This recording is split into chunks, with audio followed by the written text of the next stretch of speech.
You ever reach a point in your life where you realize you've been pouring into people who never even brought you a cup of water? You've been showing up for folks who stopped showing up for you a long time ago. And God begins to whisper, daughter, son, it's time to shift that energy. It's time to focus on you. Sometimes the most spiritual thing you can do is release what's been draining you. Because peace can't live where you keep entertaining chaos. See, the problem isn't that you stopped caring. It's that you finally started noticing. You noticed how you kept trying to fix what was never yours to fix. You noticed how small you became just to make others comfortable. But hear me when I say this, your healing will make some people uncomfortable. Your boundaries will feel like betrayal to those who benefited from your brokenness. But baby, that's not betrayal, that's breakthrough. So today I came to tell somebody, focus on yourself and let them go. Not out of bitterness, but out of clarity. Not because you don't love them, but because you finally love you. This is the season to stop chasing what's walking away and start walking in what's been waiting for you. You owe it to yourself to grow, to heal, and to become everything God placed inside you. Let them go and watch God bring peace where pain used to live. There comes a point in your life where you have to pause and look around at everything and everyone that surrounds you. You start realizing how much of yourself you've been giving away, how many pieces of your time, your energy, your love, and your peace have been scattered across situations that never gave you anything back. You've been showing up for everyone else, but you can barely remember the last time you showed up for yourself. And God begins to nudge your spirit, whispering at my child, you cannot keep pouring from an empty cup. You see, sometimes what's draining you isn't the weight of your purpose. It's the weight of what's no longer meant to go with you. It's the relationships, the habits, the fears, the expectations that keep taking without ever replenishing what they take. You think you're doing what's right by holding on, but in truth, holding on has been the very thing holding you back. When you release what drains you, you begin to create space for what fulfills you. But let's be real, it's not easy to release. Because the things that drain us aren't always loud and obvious. Sometimes it's that quiet friendship that's been built on comparison instead of connection. Sometimes it's that job that pays the bills, but suffocates your purpose. Sometimes it's that version of yourself that's addicted to people pleasing because you were taught that love must always mean sacrifice. Releasing what drains you doesn't always look like walking away from a person. It can mean walking away from a mindset that keeps you trapped in cycles of exhaustion and guilt. It means acknowledging that the version of you that survived may not be the same version that's meant to thrive. You've been strong for so long that you forgot strength doesn't have to mean struggle. Somewhere along the way, you equated peace with laziness and you started believing that chaos was just part of your calling. But God never designed you to live constantly tired, emotionally bankrupt, and spiritually disconnected. There is a difference between carrying a cross and carrying dead weight. The cross is purpose, dead weight is distraction. And when you learn to tell the difference, you'll stop confusing endurance with attachment. You'll stop mistaking loyalty for bondage. You'll stop feeling guilty for choosing rest over overextending yourself. The truth is, not everything or everyone is meant to go with you into your next season. Some things were only meant to teach you, not to travel with you. But the longer you hold on to what's draining you, the more you delay what God is trying to deliver to you. You can't receive new blessings with hands that are full of old burdens. And yet, how many times have we begged God for restoration while refusing to release what broke us in the first place? How many times have we asked for peace while keeping company with the very things that steal it? You've got to release it. The pain, the guilt, the resentment, the urge to prove your worth to people who were never qualified to measure it. You've got to unclench your fists from the things you've been gripping just because you're afraid of being empty. But what if the emptiness is the preparation? What if God is trying to clear the clutter so you can finally receive the capacity to be full? Releasing doesn't mean losing. It means trusting that what's meant for you will find you when you're ready to receive it. It's an act of faith, not failure.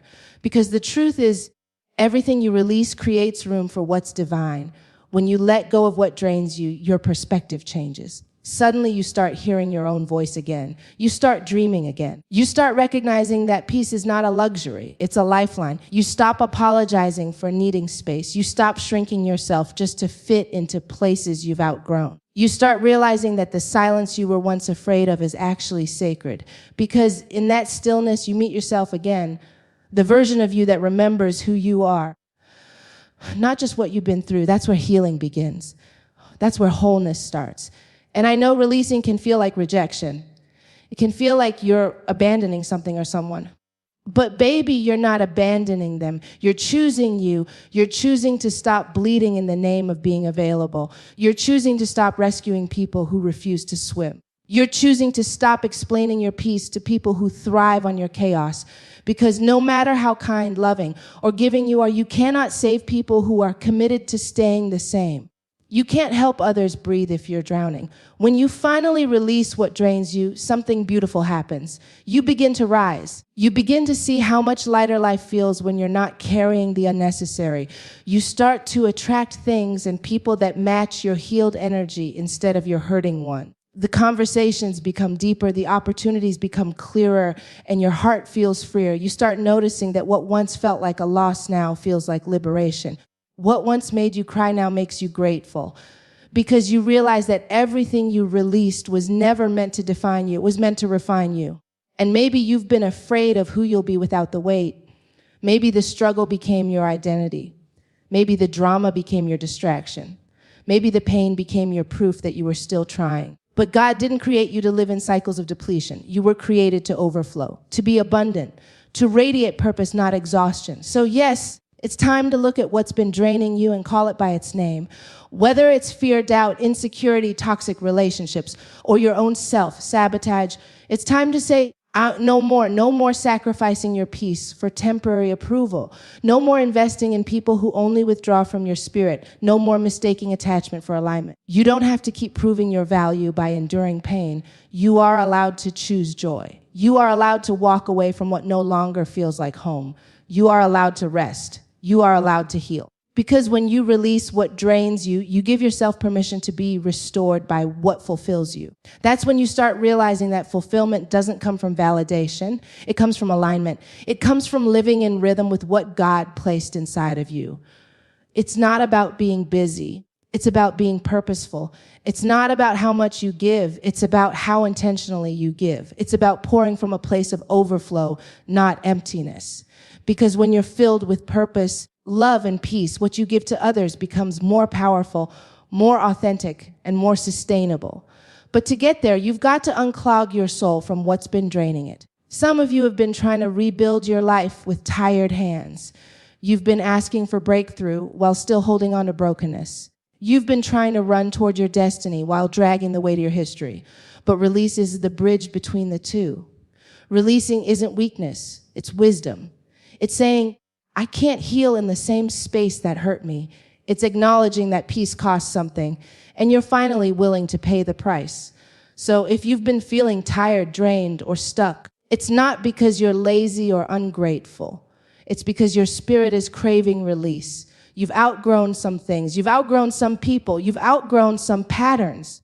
And the longer you try to fit into old spaces, the more you'll feel disconnected from who you're becoming. It's time to stop settling for survival when fulfillment is waiting on the other side of your surrender. It's time to choose what feeds your soul, not what starves it. Because when you release what drains you, you make room for what restores you. You give yourself the freedom to breathe, to create, to believe again. You start walking in your purpose instead of stumbling through your past. And suddenly, you'll look back and realize that the release wasn't the end.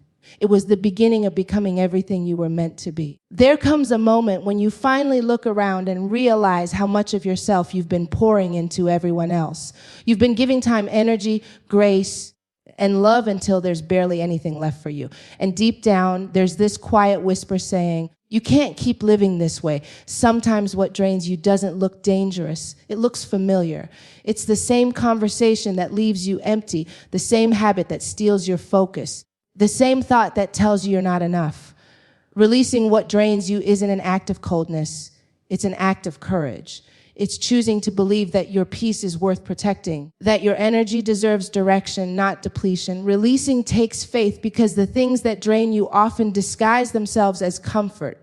You tell yourself it's loyalty when really it's fear. You tell yourself it's patience when really it's postponing your growth. You can't build a fulfilled life while holding on to what silently breaks you. There's a difference between being stretched and being strangled, between growing and being drained. God never asked you to burn out to prove your worth. What he wants is your obedience, your peace, your wholeness. Letting go of what drains you isn't walking away from purpose. It's walking toward it. Because the truth is, you can't fulfill your calling while you're constantly fighting for air. When you finally release what drains you, space opens for what fulfills you. The right people, the right opportunities, the right mindset. They start to flow where chaos once lived. You start to remember what it feels like to wake up with hope again. You rediscover your laughter, your creativity, your strength. Fulfillment begins where fear ends. So take inventory of your soul. Ask yourself what leaves you heavy and what makes you breathe deeper. Then have the bravery to choose yourself. Because release isn't rejection, it's realignment. And once you learn that difference, you'll never apologize for protecting your peace again. Boundaries aren't betrayal, they're protection. Somewhere along the way, you may have been taught that love means saying yes, even when your soul is screaming no. You may have been conditioned to believe that kindness is measured by how much of yourself you can give before you collapse. But the truth is, every healthy relationship, every balanced life, and every peaceful heart is built on boundaries. Boundaries are not walls that keep people out. They are doors that decide who has access and how far they can go. They are the invisible lines that say, this is where I end and you begin.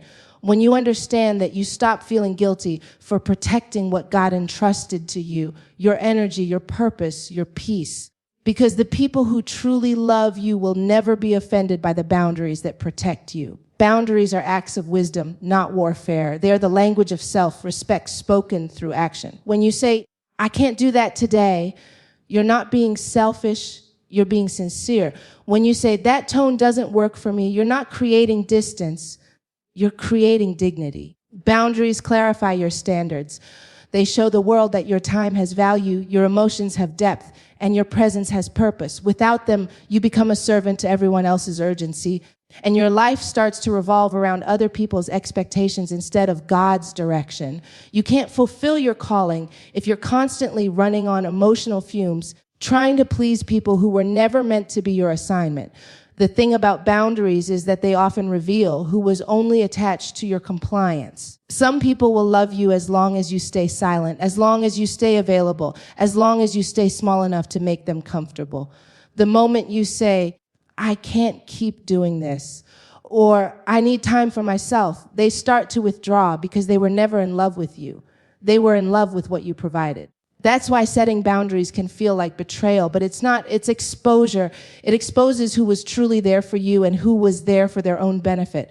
The truth is, if someone leaves because you chose peace over pressure, they were never meant to stay in the first place. Boundaries are sacred because they protect your ability to hear from God. When your life is too crowded with demands and distractions, your spirit can't breathe. You start confusing noise for necessity, chaos for connection. But when you create boundaries, you make room for stillness, and in stillness, you find clarity. You begin to understand that not every invitation requires attendance, not every conflict deserves a response, and not every opportunity aligns with your assignment. You start realizing that saying no isn't a lack of faith. Sometimes it's an expression of it, because faith isn't always about going. Sometimes it's about staying still and guarding your peace until God says move. The fear of setting boundaries often comes from the need to be liked. You want to be seen as good, kind, dependable. And you are all those things, but kindness without boundaries becomes enabling, and dependability without discernment becomes depletion. The truth is, boundaries don't make you less loving. They make your love more pure. They ensure that what you give is intentional, not obligatory. They keep you from pouring into people who puncture your peace. They remind you that even Jesus withdrew from the crowd to pray. If the Son of God needed separation to refuel, what makes you think you can survive without it? There's a difference between unity and uniformity. Unity means harmony, uniformity means control. Boundaries allow unity to exist without demanding sameness. They say, I can love you without losing myself. They say, I can support you without surrendering my sanity. You're not meant to dissolve into someone else's expectations. You are meant to bring your full authentic self to every space you enter. And authenticity requires boundaries, because if you keep performing for people, you'll eventually forget who you really are beneath all that performance. Sometimes the people who resist your boundaries the most are the ones who benefited from your lack of them. They'll say you've changed, you're selfish, you're distant. But what they're really saying is, I can't use you like I used to. Don't let that guilt pull you back into patterns that drained you. It's okay to love people from a distance when closeness costs your peace. It's okay to choose silence over explanation. It's okay to prioritize your healing over their comfort. Boundaries don't destroy love, they define it. Because real love doesn't manipulate, it honors. It doesn't demand, it respects. It doesn't take endlessly, it reciprocates. You'll start noticing that boundaries don't just protect you from others. They also protect you from yourself. They protect you from your own impulses to overcommit, to overexplain, to overextend. They remind you that you are not the savior, you are a vessel. Your job is to plant, not to perform miracles. You can't rescue people who refuse to recognize their own responsibility. You can't keep running to fix situations that God may be using to grow them. Boundaries teach you to trust God with what you can't control. They teach you that peace is not the absence of problems, but the presence of perspective. When you start enforcing boundaries, you also start discovering who you are outside of everyone's expectations. You start learning what truly fulfills you, what environments feed your spirit, what conversations nurture your mind. You realize that you've spent so much time proving your worth that you forgot your worth was never up for debate. Boundaries give you the breathing room to rebuild your identity. They help you rediscover the version of yourself that existed before the world told you who you had to be. That version of you, the one who is whole, grounded, and aware, deserves to live freely without apology. And yes, boundaries can feel lonely at first because peace often feels foreign when you've lived in chaos for too long. You'll miss the noise, the constant motion, the validation that came from being needed. But over time, you'll start to realize that what once felt like emptiness is actually expansion. You're not losing connection, you're gaining clarity. You're not pushing people away, you're inviting alignment. The ones who are meant to walk with you will adjust. They'll respect your no. They'll honor your need for rest.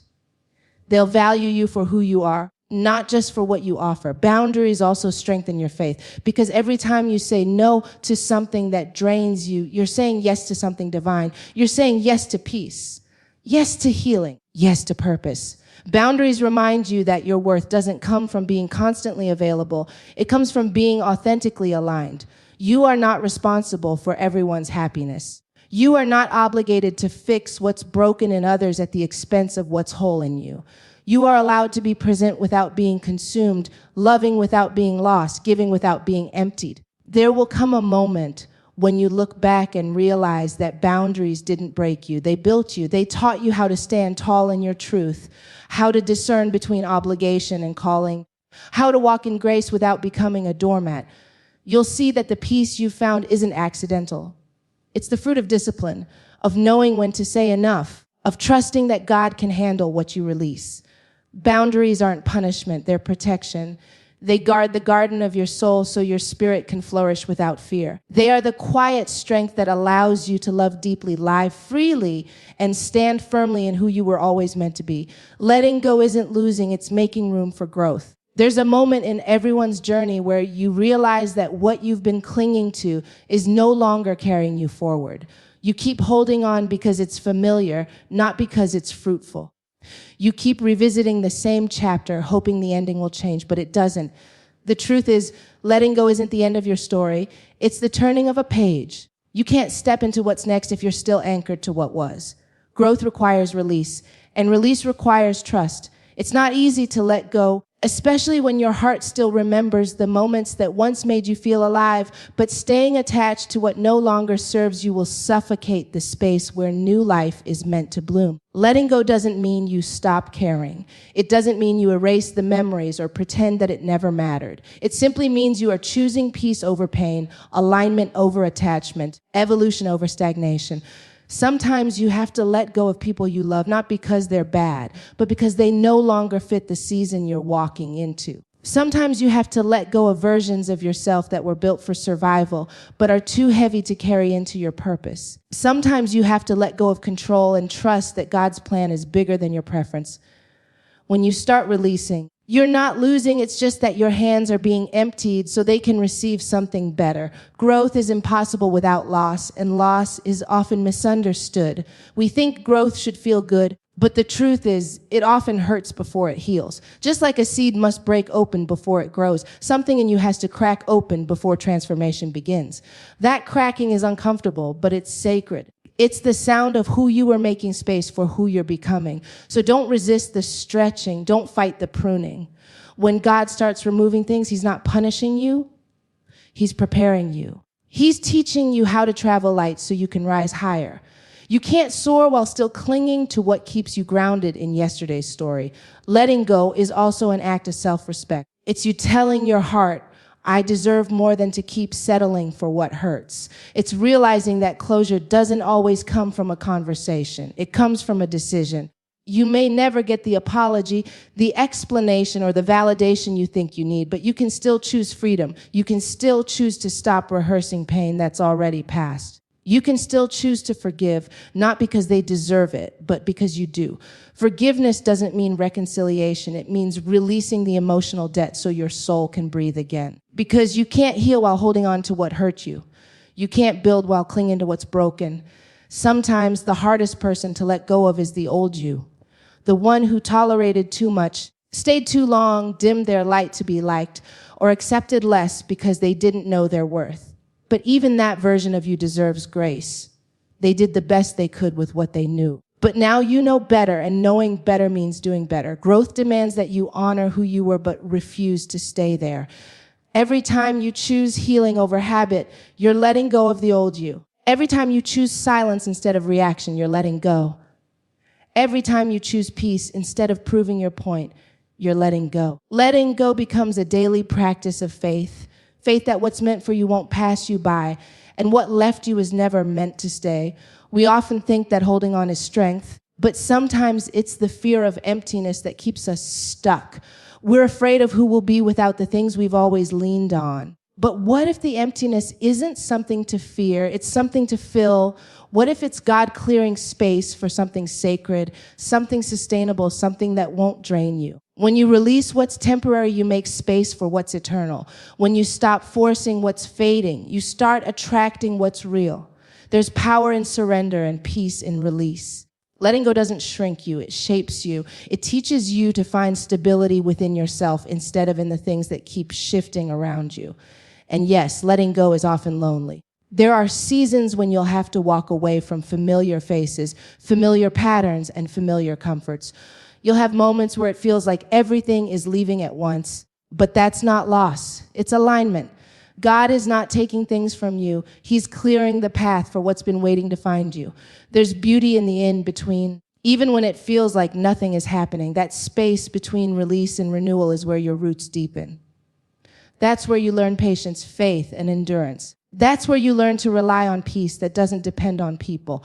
The silence after letting go isn't emptiness. It's preparation. Growth will cost you people, habits, and versions of yourself that once felt essential. You'll have to let go of needing to be understood by everyone. You'll have to let go of the idea that closure comes from them. You'll have to let go of the illusion that comfort equals safety. Growth asks you to risk being uncomfortable for the sake of becoming who you were meant to be. And even though it feels like you're losing, what you're really doing is making space for purpose. Because when you let go, you don't just move on, you move up, you evolve. You start to see that everything you released was necessary for your transformation. There will be days when the letting go feels like breaking. You'll feel the ache of absence, the quiet of change, the weight of uncertainty. But if you lean in and listen closely, you'll also hear something new, a softer, stronger voice within you whispering, keep going. That's your spirit adjusting to its new capacity. That's your soul realizing it's no longer bound by what it outgrew. The pain of release eventually becomes the proof of growth. One day, you'll wake up lighter. You'll notice how peace feels natural again. You'll look around and see that the emptiness you once feared is now filled with purpose, love, and authenticity. Letting go also teaches you gratitude. You start to thank God for the things that didn't work out, for the doors that closed, for the people who left. Because now you can see that every ending was really a redirection. Every disappointment was a lesson. Every loss was a seed. Growth rarely looks graceful while it's happening. It's messy, uncertain, and often misunderstood. But once it blooms, you realize that the letting go was never punishment. It was positioning. You had to lose what was temporary to make room for what's timeless. You had to let go of the counterfeit to receive the genuine. So when it feels like things are falling apart, remind yourself that they're actually falling into place. When people walk away, trust that peace is on its way. When your plans crumble, remember that God's plan still stands. Letting go isn't losing. It's making space for something that fits your future instead of your past. It's saying, I'm ready to grow, even if it means outgrowing what once felt comfortable. Because every great story of transformation begins with surrender, and every new chapter begins with release. The growth you're praying for can't come until you make room for it. And making room starts with letting go.